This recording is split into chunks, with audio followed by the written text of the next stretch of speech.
At nandyan na naman yung pinakamataas na hanay ng nagugutom na mga Pilipino, 52%. Kalahati na ng ating mga kababayan ang gutom.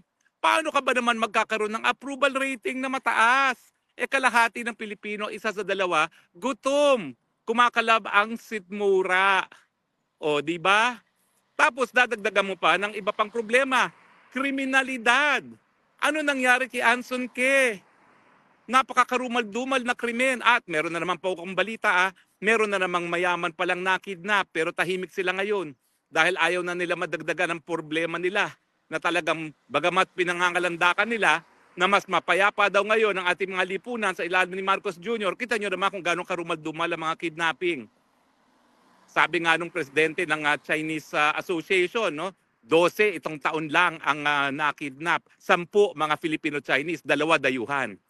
Ako lang matapos ang eleksyon, dala-dalawang hawak kong kidnapping for ransom na mga kaso. Isa doon, ang akusado ay paniniwalaang nag-death threat pa kay Inday Sara Duterte. At talaga namang ang sabi, organized crime yan. Kaya yung isang na PNP chief dati, binigyan o kauli ng security. Pero siyempre, bawi na yon. Binaya ng unang-unang ginawa ng Marcos Jr. Tinanggal lahat ng security detail. Miski alam naman nating lahat na yung aking pinoprosecute na kidnapper ay may sariling private army, no? At mabuti na lang, bago sila nakagalaw, na-raid na. At nawala na yung kanilang mga armas.